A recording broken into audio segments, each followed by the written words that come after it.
What's going on, sports card hobby family? We are back. It is another day. It is another sports card video. How the heck is everybody doing today? We are going to talk about pop reports, specifically PSA population reports. Before I get started, big thanks to today's video sponsor, COMC.com, your home for buying, selling, and flipping all the hottest trading cards. Their consignment marketplace now home to over 32 million cards from baseball's biggest stars like Shohei Ohtani, Aaron Judge, and Mookie Betts to Marvel favorites like Spider-Man, Thor, and Captain America. COMC has something for every type of collector, so make sure to visit COMC.com today to build your collection with your favorite cards. I will put a link in the video description as well as in the pinned comments. Check out COMC. All right, let's have a discussion about population reports. For those that might be new, what we're talking about here is if you have a graded card, and whether we're talking about PSA, Beckett, SGC, CGC now, not CSG, CGC only, there is a population report that is tied to, typically, that number that is on the actual slab. You're able to kind of look up the population, get an idea of how many of these suckers have been graded. Now, there's all sorts of different nuance to this discussion as far as, you know, how many have been graded, why are they low pop? We're going to get into that a little bit later, but it's very important, I think, when we're buying, selling, trying to figure out what's rare out there in the world is to make sure that we're on top of population reports before buying a card. I went a little bit outside of my normal box here recently, and I want to talk through the thinking behind that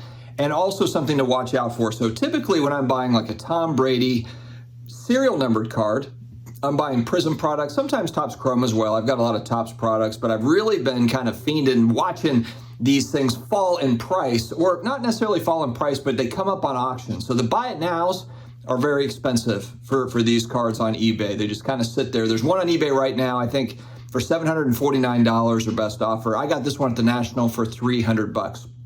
Now, it's numbered to 199. I also just bought the Orange Julius version, what I call it, Orange Julius, numbered out of 275. I picked that one up here a couple days ago as well.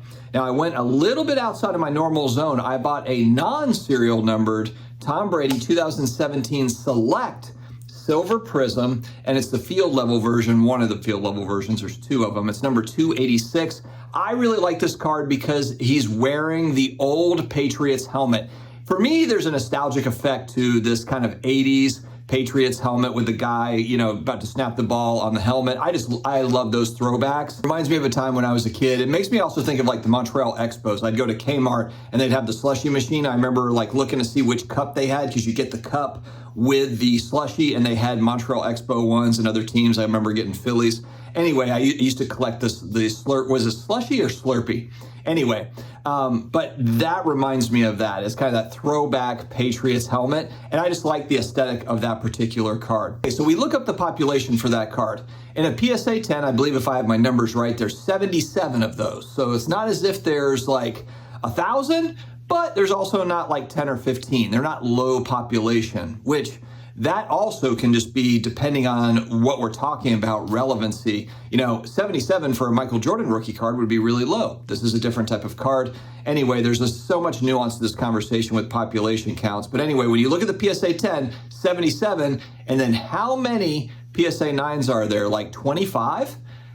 That seems really low. When you compare to vintage, you'll get the other story. You know, Jim Brown rookie card, you don't even have a 10. I think you might have like 5 9s or 3 9s or something like that. If you look at like 84 Topps Dan Marino rookie card, you'll have a certain number of 10s, and then the 9s, there's about 8 or 9 times as many 9s. I had a comment on one of my videos here recently where he says, you know, I know a dealer that every time he gets a 9 for a card that he really likes, he gets that big boost from a 10. He cracks it out, resends it to PSA, and just resends and resends until he finally gets a 10 on it.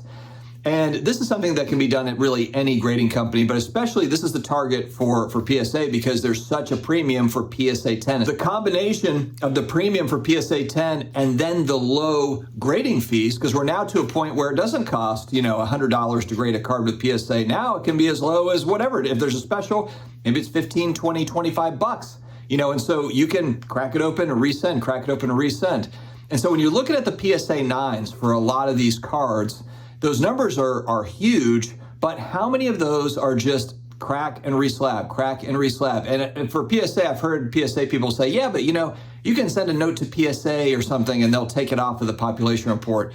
How many people are actually doing that? Number one, how many people are going out of their way to send in like, hey, I'm resending this back in. So if you could just pull that other one off the report, I guess maybe some people do it, but the majority of the hobby, are they doing it? I would guess it's 1% to 99% are not. That's just my guess.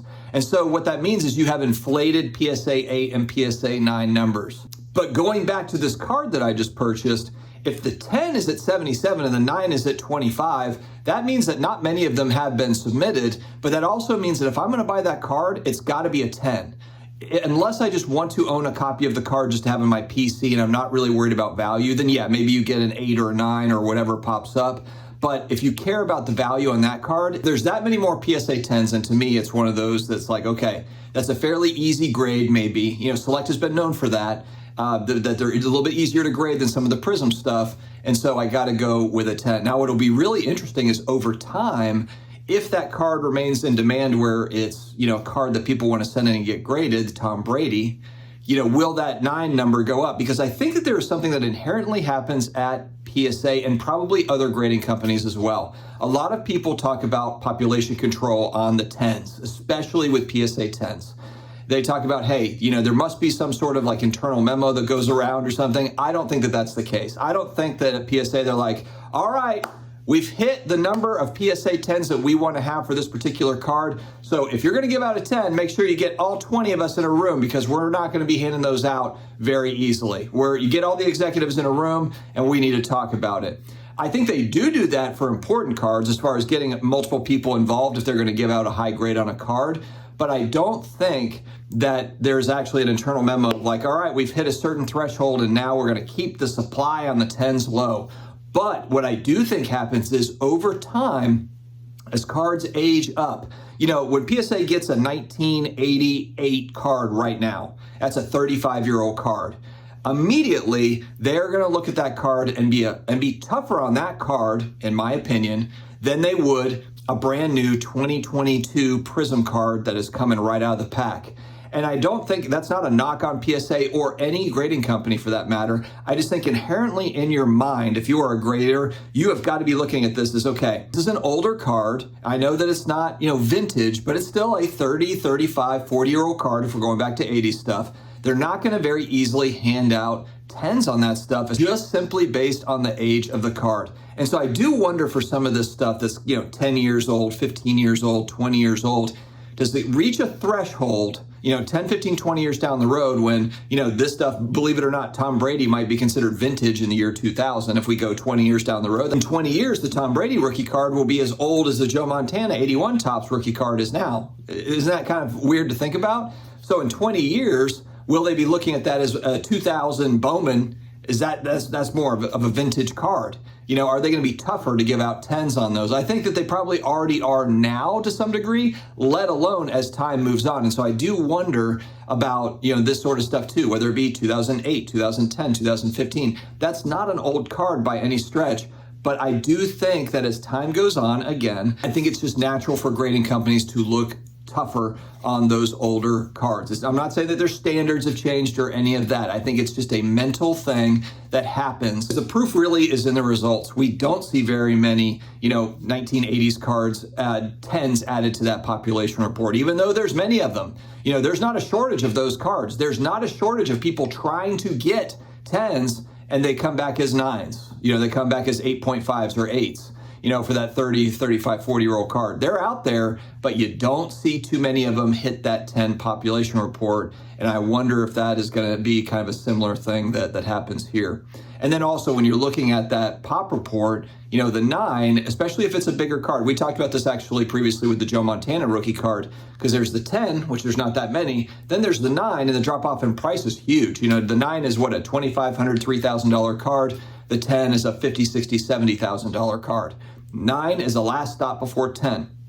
That's definitely a card that I want to add as a really nice 9 Joe Montana rookie card at some point. But anyway, so population reports, take it with a grain of salt, but make sure you really dig in. Oh, the other part that I was going to talk about here, that going back to that Select, the 2017 Select set, you also have the base card, which only has 15 10s or 16 10s and 15 9s. Some people might look at that and say like, oh wow, low pop, low pop. But it's just because people haven't graded the base card in the same frequency that they've graded the Silver Prism or some of the other parallels. And that might be really obvious to people that have been in the hobby for a long time, but if you're someone that's fairly new, you might look at the population report and wonder, why is that base card, how come there's only 30 of those that have been graded, but there's been 100 of the silver version that have been graded? Why is that? Is the base harder to find, the non-silver version? You know, so these are the things I think that can get confusing if you're somebody just getting in trying to figure out population reports.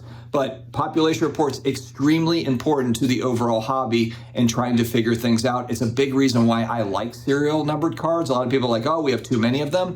I like knowing how many were made though. That makes life a lot easier trying to figure out, you know, what the print run was, even going back to vintage cards, going back to 80s cards, 70s cards. These print runs are kind of a big question mark. We have new collections that are found all the time. Go on YouTube and, you know, all these different channels. Attic find, new collection found. And guess what? There's a bunch of vintage baseball cards in there. It's not a knock on vintage baseball, but it's also, to me, something that is pro serial numbered cards. It gives me a true idea of how many of those were printed. All right, guys, make sure you check out your population reports. Stay healthy, stay awesome, and I will talk to you again later.